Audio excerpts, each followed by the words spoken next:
Welcome in. This is 300 Yards to Unknown. I'm Rick Gehman. That right there, Eric Patterson joining me as he does every single week. E-Pat, what's up, buddy?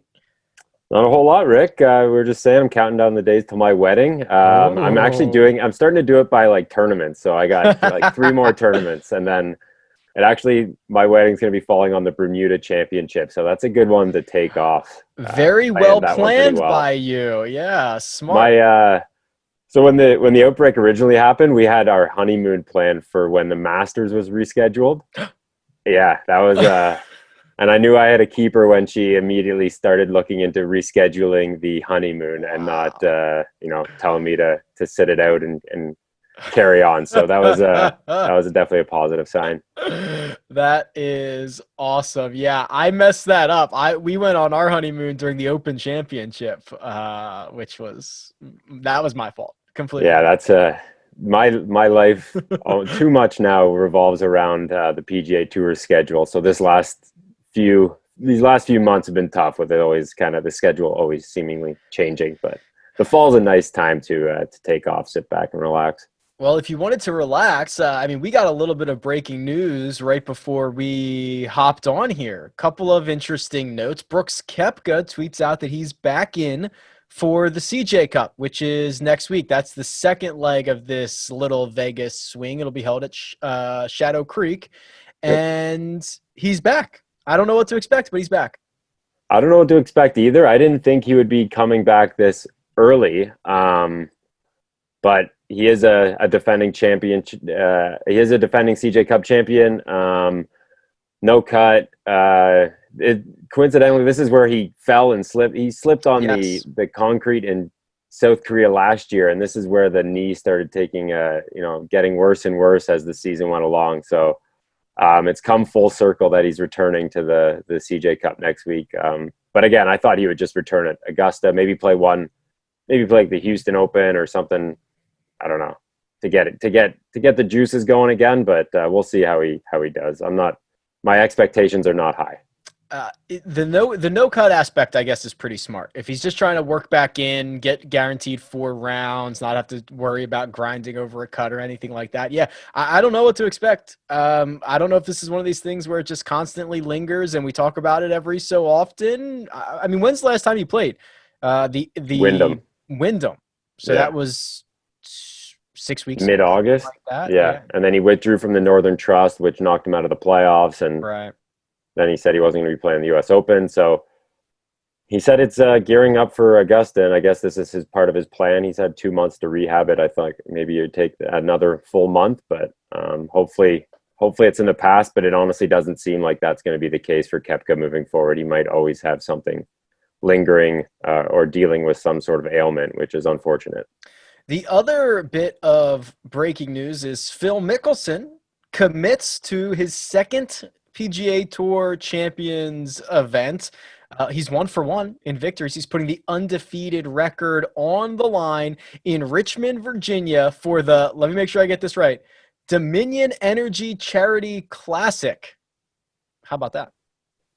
Truthfully, not a tournament I've ever heard of, but as soon as Mickelson commits, you definitely hear of it. So it is interesting to see that how big of a draw Mickelson is, because I even wrote an article about Mickelson committing. So he draws eyeballs to that Champions Tour. I'll give him that. I might have to scope the course a little bit to see how wide those fairways are, because that's the research I didn't do for the last tournament that he won by 4 shots. So I'll have to do some flyovers to see how Mickelson's game will translate. Country Club of Virginia's James River course, according to someone named Eric Patterson at The Score. Ernie Els and Jim Furyk will also be there, EPAT, and they play 54 holes. Don't forget that. It's a 3-round. A nice little cash grab for these older guys. Is what it is. People will be paying attention. Mickelson probably trying to gear up for the Masters, but he'll be the heavy favorite come next week. It's unfortunate that he won't be back at Shadow Creek. A Vegas swing without Mickelson in it in either of the events is kind of crazy. That's his That's where Mickelson and Vegas are like peanut butter and jam. Peanut butter and jam. I hate to bring everything back to Tiger Woods, but like, will Tiger ever play on the Champions Tour? And imagine what it will be like when like that first start that he does. I don't think I don't know. I don't know. It's hard to say. I didn't think Mickelson would do it, but then you start thinking about how much, 50 years old, Mickelson still loves to compete. He still loves money. Tiger come 50, how He many might more not swings is care. he going to have left? Like, Yeah. I don't know. I don't think they're different, completely different bodies. Mickelson's in good shape. Tiger's crumbling. So, I just think they're different stages when they'll be like when Tiger's at 50, he'll be in a completely different stage of his career than compared to what Mickelson's at. Yeah, I think Tiger will be happy to just like, hey, I don't have to grind over this all the time. The body's killing me. Let me just go enjoy my life and all my money Yeah. and all that He good probably stuff. already feels like he's like 60 or 70 years old in that body. So I don't think he needs to go play the whatever this is, the Dominion Energy Charity Classic that Phil's doing. I don't think so. Sanderson Farms last week, Sergio Garcia comes away with the title, and the overarching storyline from Sergio was two things. He putted beautifully, gained 3 strokes putting, which for Sergio is a ton. I think he had lost strokes putting in 9 consecutive events before that, but the storyline, he just like casually mentioned. So we saw it on PGA Tour Live that he's putting with his eyes closed. And then he just kind of casually mentions in the post round interview, like, oh, yeah, I've been doing this for 75% of my shots in the last 3 or 4 years. Like, we're the idiots on this one. Like, there is so much to unwrap here. I don't buy this for a second that he's putting with his eyes closed this much. I will give him. I did see one picture of him at the U.S. Open. I think maybe 2019 at Pebble Beach, where his eyes were closed while putting. But he said he did it during his Masters victory, and I just truthfully don't buy it. That would have been a giant story I mean, if anyone wins the Masters putting with their eyes closed, and let alone Sergio. So I think he's remembering the moments that he actually does putt with his eyes closed a little bit more than the ones where he doesn't. So I'm not buying it, but he definitely did it at the Sanderson, which is kind of crazy. Well, he definitely did. And also, okay, so if it works when he putts with his eyes closed and he's been doing it for 4 years or 3 years, why is he putting so poorly? Like, it's been terrible. It is. Yeah. You look at his run of, weekly putting performances, and it would make sense that he just started putting with his eyes closed last week because it was his first time he's actually gained strokes. Whereas before he was just bleeding red. He was losing strokes on the greens. And so he should have just owned it and said, yeah, it actually works for me. But I don't completely buy that he does this. He's been doing this for 3 years. Maybe he's sprinkled it in during putting or practice rounds or whatever, but to put it in play is it is crazy. Pretty ballsy. Yeah. I guess you have nothing to lose at that point with the way his game was going. But I also feel like, I don't know, man, even like after 36 holes, if things were going well and I was in contention, I'd be like, wow, this is should I open my eyes when I putt? Like, I guess what a sport where you commitment. is golf the only sport you can do something with your eyes closed and succeed? Like, you're not doing it playing baseball. Yeah, I mean, Michael Jordan did shoot a free throw with his eyes closed, but one time, yeah. NASCAR, you wouldn't be driving with your eyes closed. I would hope not. Yeah, no, I can't think of any. It's got to be the only sport you can play with your eyes closed.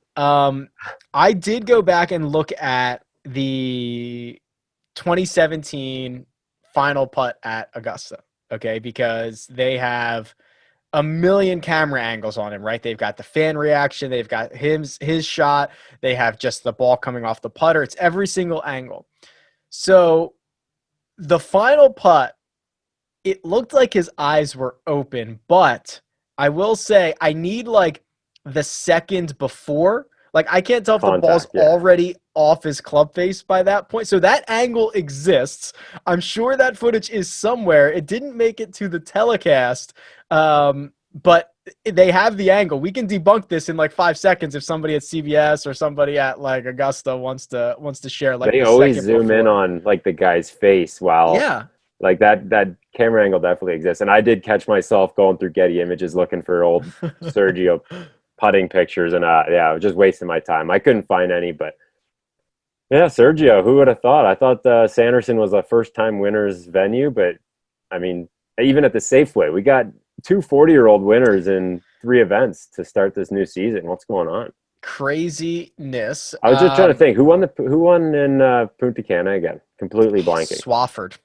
How old? Oh, he's not 40, but he could be 40. I wouldn't be surprised if he was, but If he's you told not. me he was 28 or 42, I would say you're right.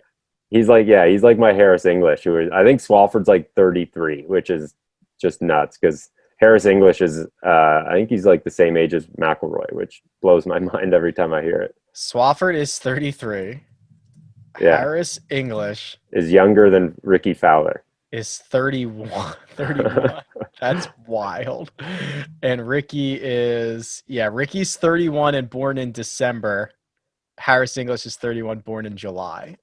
There you go. I bet you not many people would know that. Like nearly no one would know that. Yeah, because Ricky's like you always think Still, he's a everyone young thinks boy. he's like 26 still. Yeah, he's a young guy. Interesting.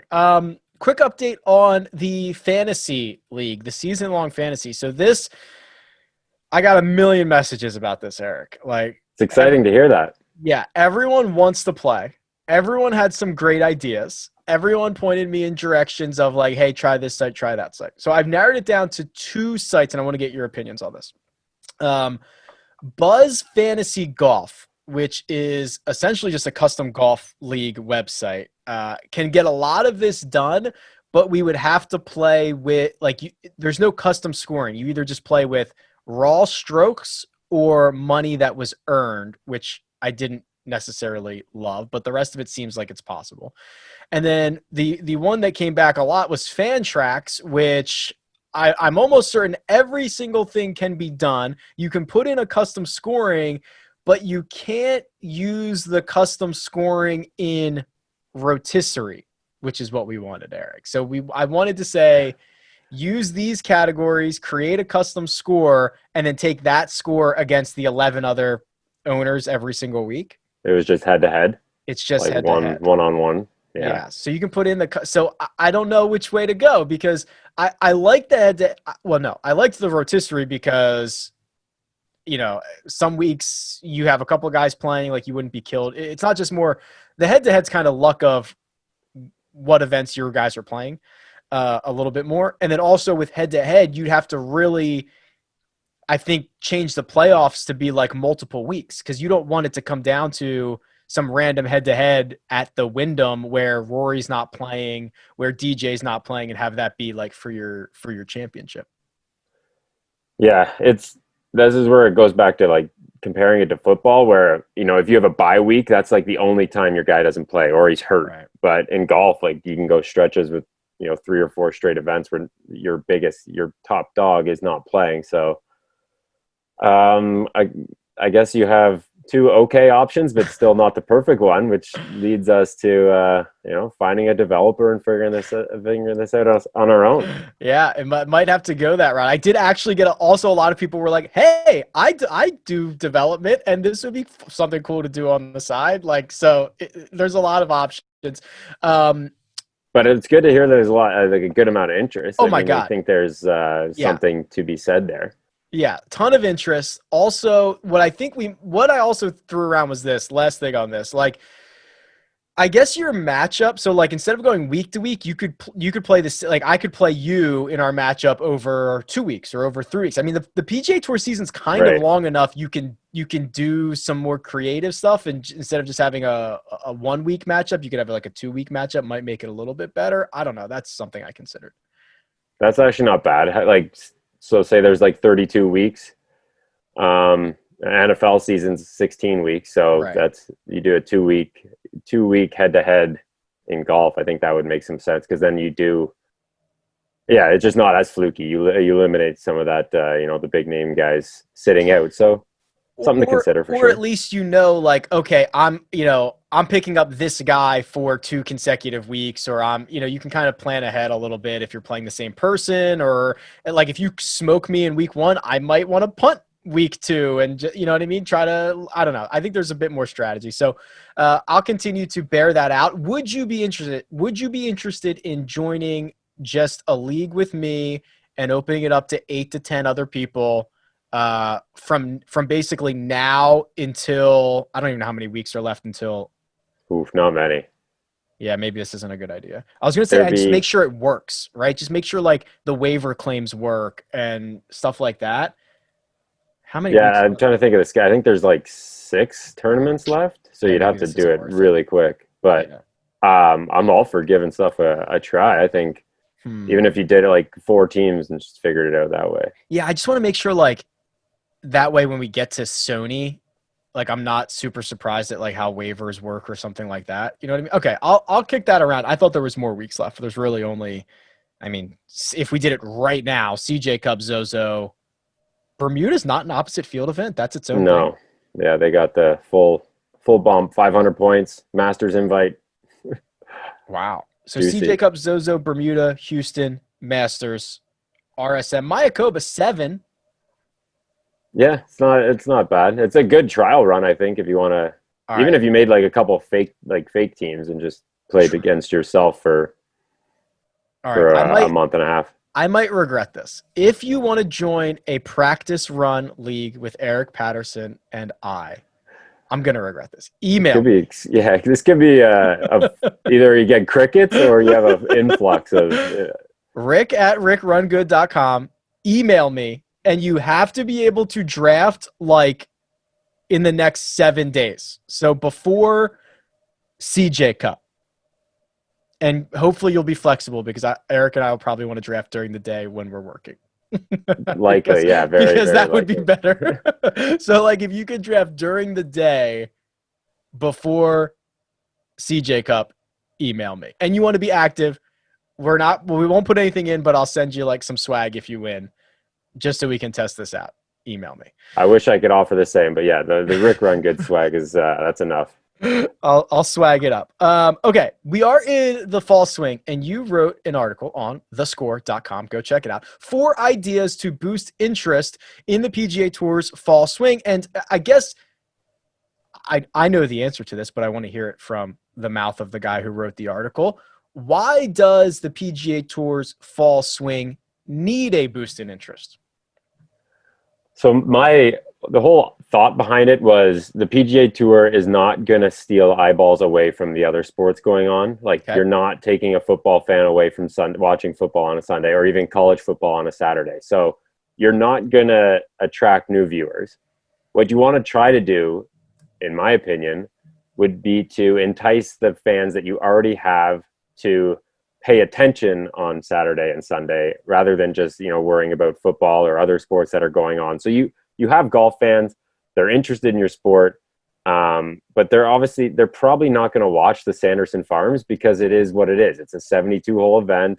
There's 140 guys. There's a cut after Friday. It's the same thing, repetition over and over again. Like we get so many of those throughout the year that, like, what's new? You just check the leaderboard on Sunday, say Sergio won, cool, and you move on with your week. Like there's no interest other than who wins on Sunday. So you're not drawing in those fans that you already have. In my opinion, is who you want to cater to during these fall months. Maybe you agree or disagree, but I think you have your core hardcore fans. I would consider myself one, and honestly, the last 2 weeks have been rather uninteresting. There's just nothing there.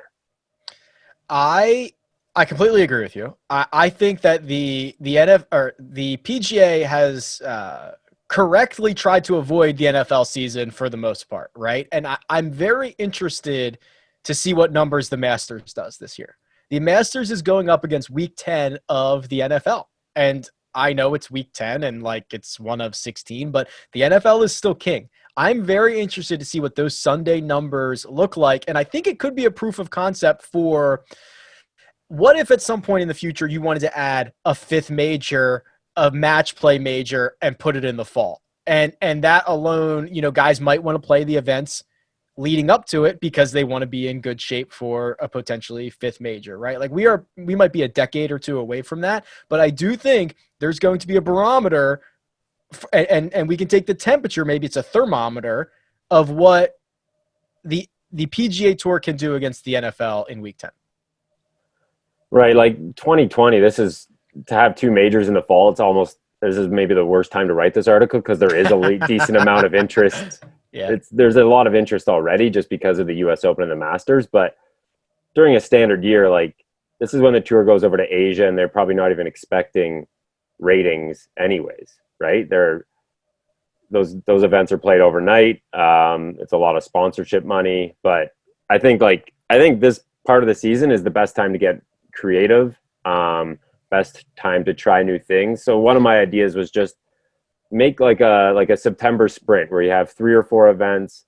You do, I don't know if it's combined scoring average. You could do some sort of FedEx Cup point system, and then at the end of that, you have 36 guys. There's a big cash prize up for grabs, and they do match play, and like that's almost like a proof of concept for what I would hope to see from the FedEx Cup, where it does end in a match play. But I think there has to be, if I'm a tournament, like if I'm the Bermuda Championship or if I'm any of these tournaments, why not try to be a little different? Like everyone knows Zurich for being the team event. Yep. No one really knows like what's different about the 3M Open or the Rocket Mortgage Classic. Like those have no identities. So if I'm a sponsor and I have one of these fall slots, I think trying something different. I even put together I didn't put too much thought into it, but to do like a co-sanctioned event with the LPGA Tour would be kind of cool to draw some light to the women's game. I just think there's so many opportunities in the fall when you're not trying to draw eyeballs away from other sports. You're trying to draw those same fans in that you've had all summer. And I think, the fall is the best time to do that. I could not agree more. I think the PGA Tour should be embracing different formats at all times in the schedule, and it makes sense to do it in the fall. I want to see a 2-man scramble and see these guys shoot 58 or whatever it is, or I'm always a big fan of match play, but you're right. Yeah. Like mix it up, bring the ladies in. Let's do a co-sanctioned event. Let's do whatever it is. This is the time. I like that a lot. You also have this one, which I think this is what the PGA Tour would do. The season within a season. This seems to be like the most tour-esque thing to do. You reference, the Aon risk reward $1 million or whatever, the Wyndham, what do they call it? Wyndham Rewards. I think which has been axed. I don't think they have that this year. Oh no, Wyndham's pulled shoot on that terrible investment that they had going on. It didn't work out for them, but it was structured incorrectly. But you could have essentially a separate points race for the fall, and what I think that does. If you can get it right, if the money was worth it, you'd see some of the bigger names play more, and I think that's really the key, right? Like, it could be January on the moon, and I'd want to watch Tiger Woods play, right? I'd want to watch Rory McIlroy play. Like, it doesn't matter. This week Shriners, strongest field it's ever had. I bet your viewership's pretty good. Like, you know what I mean? Like, people are going to be tuning in. So I think that if the players, they're independent contractors, they follow the money, even if it's a cash grab, all that good stuff. This to me feels, and the tour loves to get a sponsor, right? They love to throw a name, and it seems easy for them to get. Well, maybe not easy, but it seems easy for them to. It's easy to give these sponsors like that advertising plug that they need, and if they keep repeating the same sponsor and over throughout the fall, like they'll get their money's worth eventually. I think like a 3 or 4 tournament sprint where everyone's kind of playing. You get the same crop of guys playing over and over again.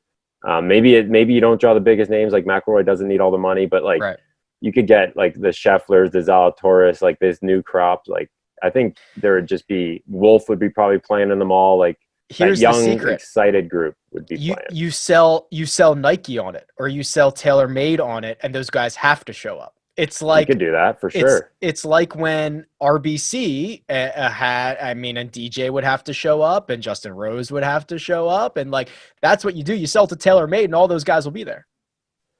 I think there's a lot of ways to do it, and I think even again, I think they would have to make the final a little more exciting or creative. I don't think you could just do a points race without anything dramatic at the end, because we already have that, and that's the FedEx Cup, but I do think there's an opportunity to, and say they give out the top 5 performers, I don't know, exemptions into a bunch of tournaments, maybe not the Masters and all those, but like the players, say they don't win and they come top 5 in the points, but they don't have a victory. They get into the players, they get into the Tournament of Champions. I think there's a way to entice guys to play more often. So we don't have these Sanderson Farm fields, the Safeway field, the Punta Cana field, where it's just like, why am I watching Thursday, Friday? What am I doing here watching this golf? Because there's literally all that matters is the result on Sunday. And in the end, that really doesn't matter that much. Okay, how about this? You want to get really freaky? Give out prize money after every round. Just one first round leader gets paid. Gets 500 grand. I think there's different ways to incentivize guys. That'd be chaos. Imagine coming down the stretch knowing you had 2 holes to play, you're 1 shot off the first round lead. Imagine what these guys would do for an extra. It's like UFC has fight of the night bonus or whatever. Yeah, knockout night or whatever they do for those. That'd be even like low score for the week. Like if guy goes, he should get rewarded. If he shoots like 61 on Friday morning, but he's not really in the tournament or whatever come Sunday, but like just reward guys for little performances like that to incentivize them somehow else other than just showing up. I agree. 25 grand for an eagle. That could be sponsored by somebody, or maybe it's not that much, but like I bet you a lot more guys would go for it in 2. And when they're out of it, you know what I mean? Yeah, like, just anything. One of the easier ones. Actually, this wasn't my idea, but a lot of people came up with just shift the tournament from Tuesday to Friday. Like you just This is interesting to me. This is interesting. What I don't really understand what schedule from a golf perspective, what you would be disrupting. Like the first tournament would be a little weird if it went from Sunday and then started on a Tuesday. As long as you then had, which we do, the 3 weeks from Mayakoba to the Tournament of Champions to reset, right? Yeah, because you have that window. Guys would get in there. They would get in there. Instead of traveling Monday to the next event, they would travel Friday to the next event or whatever, right? So they would get into their routine that way. But yeah, it doesn't matter. Once they're in the routine, it's all good. You just can't switch it up every single week. But then you have the 3 weeks at the end to reset and go back to your Thursday, Sunday. This one's pretty strong, I think. Like even Wednesday, I don't know, college football still has so much pull, but I think NFL is the big one. So even if you do Wednesday to Saturday, I think you still get that weekend finish on a Saturday where a lot of people would probably be watching. They should have done this with no fans because you have Saturday, Sunday, so you can get people through the gates. Right. But it makes a lot of sense to be doing this right now. Like just going up against Sunday, it's impossible. No one's paying attention to the golf. Like not in the fall. I haven't been looking at ratings, but I can't imagine they're anything at all. Like they're just completely the background noise. But yeah, I think even fewer events give fans an opportunity to miss the sport. That's not going to happen. I know it's not going to happen, but like every sport has an off season or time away, and golf is just, I guess it has the 3 weeks in December, but like, I don't know, they're not going to take away playing opportunities, but we never really have an opportunity to, get excited for that first tournament back in a while. Instead, it's, you're always excited for the first major of the year. Yeah. When it should be like the season to restart again, not just Tour Championship, boom, Safeway, new season. Yeah, the Tour needs to do a better job. Like, I hate comparing it to the NFL. They're completely different. But they even in the offseason, they are a news machine, right? There's mini camps, there's drafts, there's all that stuff. Obviously, you don't have that for the PGA Tour, but couldn't you? Oh man, the non-team aspect of it, you lose so much cool stuff. Yeah, you do. To some of the other sports, but yeah, I mean, there is no. It feels like it's constantly going on, which it is. I love it, but there's not that buzz before a season starts. Yeah, the buzz will be. Yeah, it is what it is. The majors create the buzz. We all know that, but for like a diehard fan, for someone who pays attention every week, I think there are ways to make this stretch in the schedule a lot more interesting. And again, 2020 unfair because we have the Masters in a few weeks, so that's true. Like everyone's kind of excited about that, and yeah, that's why you'll see some better fields in the next few weeks as they gear up for the Masters. But in 2021, we can revisit this and just look at how bad and how boring these tournaments actually are. There's one more idea that Eric wrote about, which you can find at thescore.com. We will not reveal it here. That is called clickbait and teasing, Eric. So we'll get them to go read that article. Shriners Hospitals for Children Open. Many plurals in that.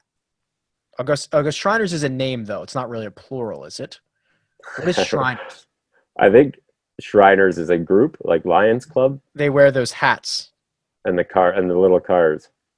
Yeah. Okay. they, I, Uh, they, I wish I knew more what they did. Obviously, it's a good hospital for children, but I do know that they're in a lot of parades. it is the first Google result. I don't know if this is true or not, but it sounds true. A fraternity based on fun, fellowship, and the Masonic principles of brotherly love, relief, and truth, with nearly 200 chapters in several countries and thousands of clubs around the world. Wow. I don't know. I don't know what they do, but I know they have a less hospital. now. That's good. Yeah, I know less. A fellowship for fun. um, First leg of Vegas, obviously. We'll play CJ Cup next week. We've got to do our picks. I'm actually giddy for this week. This is again, this is me being a diehard. This field is really fun. There's so many, like, there's a excitement of players here. Like Bryson, you got the Webbs, you got the young guys, you got just a good mix. Best field this fall, except for the U.S. Open. This is when we have 2 back-to-back no cuts. So Yep. this is I don't love the no cuts, but Either do I. this might be like the best full field tournament until Augusta. I'm pretty It almost confident in certainly saying will that. be, Yeah. because the only other options are Bermuda, Houston, and that's it. It most certainly will be. We'll get a Tiger sighting in there in 2 weeks at Zozo. But yeah, I mean, it's going to be a decent run. If you like, I mean, you're going to get bigger names and no cut the next 2 weeks. Bermuda and Houston, whatever. Lonto will try to defend his title in Houston. Then you'll get the Masters. It'll be fun. No, this is this is a good one. Good course. Good field. I'm excited. We did not Finau withdrew. Tony Finau tested positive. Yeah, He's out. he's probably the highest like caliber, most noteworthy player to test positive so far. Him and Scheffler. Yeah, because Finau's above it was Scheffler. Brooks's caddy, I think, or Brooks's caddy was. Oh right, I forgot about that onslaught Brooks early. withdrew out of an abundance of caution. Right, and Webb withdrew because he knew someone too. So yeah, that feels like years ago when they were withdrawing from like RBC Heritage and the Travelers. Yeah. Now the NFL is going through their onslaught of COVID cases, and they're wondering what they're going to do. What are they going to do?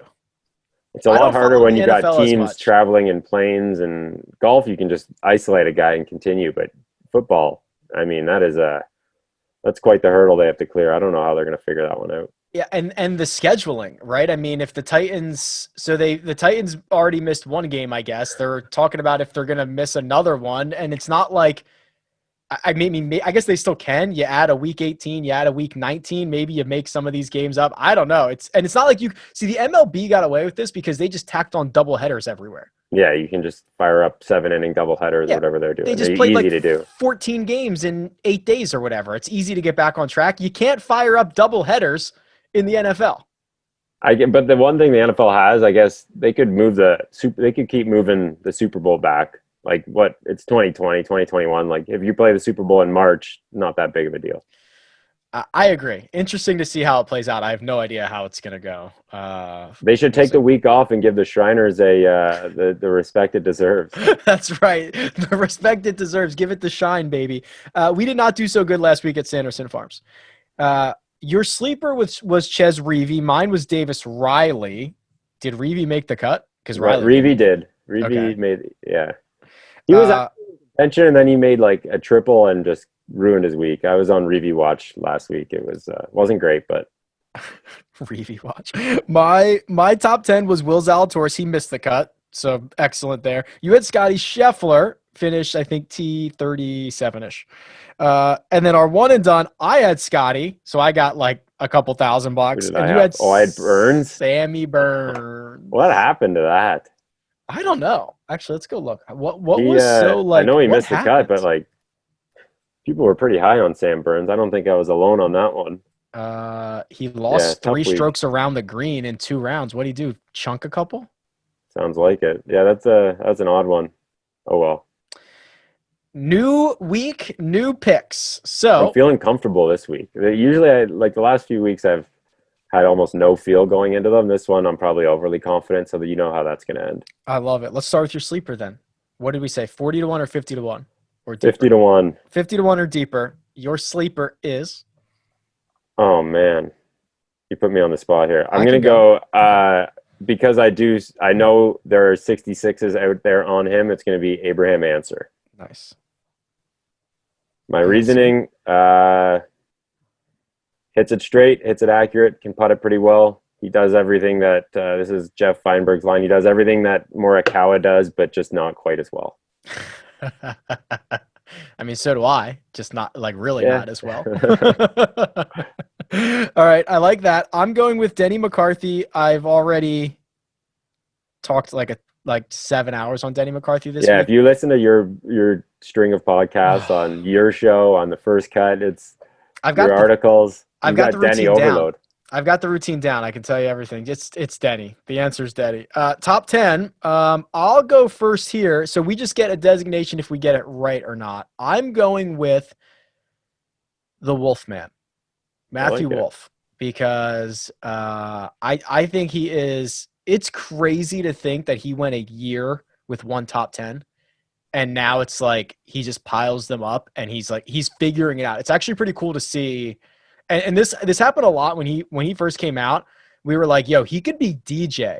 It might take 10 years. Like it took DJ a while to figure it out, but like his ceiling's really high and you can see the progression. He's only 21. Like it's actually fun to watch and see him starting to figure it out week after week. Yeah, he's getting a lot more consistent. My worry is the Shriner. The Shriner's a major because his best results are in majors. He's like a little young Koepka. He's got to overcome the Bryson thing. Bryson's nipped him twice. He's in his featured group this week. That's going to be okay. Bryson, Champ, Wolf is the featured group. You know Bryson's doing 2-a-day workouts just to make sure he can outmuscle those guys. Kyle Porter brought this up on First Cut. He said, when has Matthew Wolff ever been maybe like the shortest guy in his group? We're gonna find out. It's gonna be quite the driving show between those three. We didn't really touch on it, but McIlroy's starting to pop some numbers up on Instagram. God. Dude, okay, real quick. So he hits 191 mile an hour ball speed, right? You nailed it. It was effortless. My only thing is his swing. It looked like the exact same swing he puts on any tee-ball. That's okay. So that's the craziest part about this. Bryson took 9 months and 35 pounds to get to this number or to get close to this. Tony Finau extended his swing a little bit higher to get there. And Rory changed the shaft. Rory and Tony have so much more in the reserves. Rory's swing is so incredibly efficient. Could you imagine if he was as tall as DJ was? He'd hit it 400 yards. It's Rory's like 5'9". That's just like an average dude swinging it with ball speed 190. It's insane. And he's like perfectly in balance. It looks so good.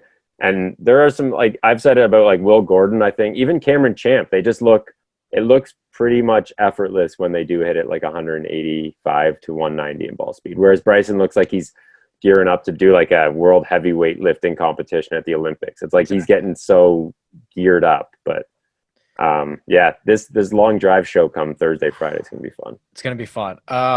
Do they go out early or do they go out late on Thursday? I'll look it up. Who's your top 10 for the Shriners? Top 10. He would also be my one and done, but I do think he's going to win. But I'll be safe. It's going to be Morikawa. I think perfect course for him. Home game, gets to sleep in his own bed. Said he lives 8 minutes away. Yeah, that's a short drive.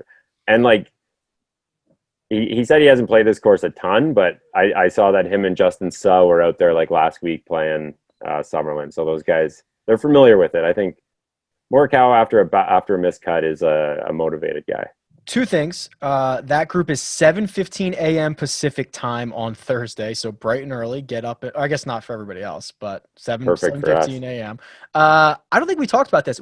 The wife and I are considering moving to the Las Vegas metro area, Henderson, Summerlin area. Wow. Yeah. What for? So now that we both are you like a PGA Tour pro trying to just save on taxes? Yeah. Basically, between Vegas and South Florida. Yeah, exactly right. Living there. Yeah, I mean, we both now work for RickRunGood.com, the only two employees of the company.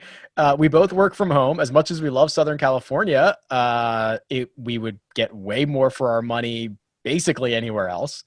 Nevada has no state income tax. They don't tax small businesses. I don't know, man. That's living up here in Canada. That's a world I couldn't even imagine.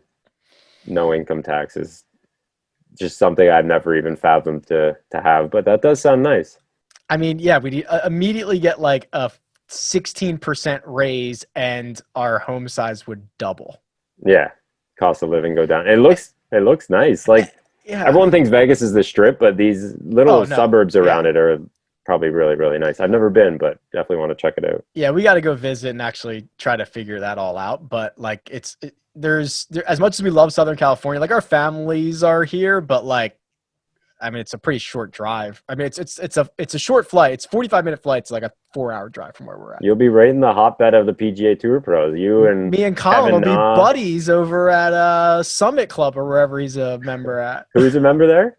Morikawa. Oh yeah, Morikawa is, yeah. Kevin Na. There's a bunch of them out Mav there. McNeely just moved out there. He called it Jupiter West. I think That's Shoffley said that he's thinking about moving up there too. He's a Southern California guy, but like Yeah. you, just trying to save on taxes. Try to save a little money, get a bigger house. All right, one and done. I technically won last week with Scotty Scheffler. So Yep. I'm going to go first, and I'm just going to burn Patrick Cantlay. This is mostly a kind of a life hedge. Like, I don't really love it. I think he's the most natural fit. I'd like to save some of these other guys for other situations. So I'm just going to roll out Patty Cantlay. Yeah, that's, I mean, 2 seconds and a first. Talk about a course horse. Pretty good. You I don't even know. I've lost track of who I've already used. So you've used Doc Redman, you've used Xander, and you have used Sam Burns. I'm going to use, because I'm using him in my other league, but I do think he's a decent option this week is Ricky Fowler. I think making some swing changes. They showed up at the U.S. Open. Okay, yes. Then that's what we've been talking about for so long. And this was during the live chat that I did this morning. So this is not from a good source. The person was like, oh, I just read that they gave up on those swing changes. That doesn't make any sense to me. And they've been working on it for 9 months. That can't be true, right? I don't know. I would check the sources there. There's no reason why he would go through all these swing changes. His swing looks the same. He's just trying to get a little more upright, not so laid off at the top. It looks identical. I think pretty sure he moved away from Butch Harmon as a swing coach. So I don't think he's gone back to Butch. But anyways. Yeah. I don't trust that source. There's a weird like YouTube commenter. Yeah. There's a weird like memorial crossover with TPC Summerlin. Like Cantlay's won both. I do like Hideki as well. Cantlay's won both. Bryson's won both. And like for me, when I look at like course history, I go through like the list of winners. So for this instance, I went to Rod Pampling, like completely random dude. Okay, yeah. One of his best results on the PGA Tour was a third at Memorial. So it's like there's something to be said. I think there's something to be said there. And Fowler seems to play very well at Muirfield. So I like it. I love it. All right. Eric Patterson, thescore.com at EPAC Golf. Lots of good stuff over there. You're excited for this week. I'm excited for this week. It's going to be a good one. Yeah. Best one of the fall so far. Definitely. Although it is Canadian Thanksgiving this weekend. Oh. I'll be up enjoying the cottage world. Probably not watching as much as I should, but yeah, a weekend off for me, a rare one.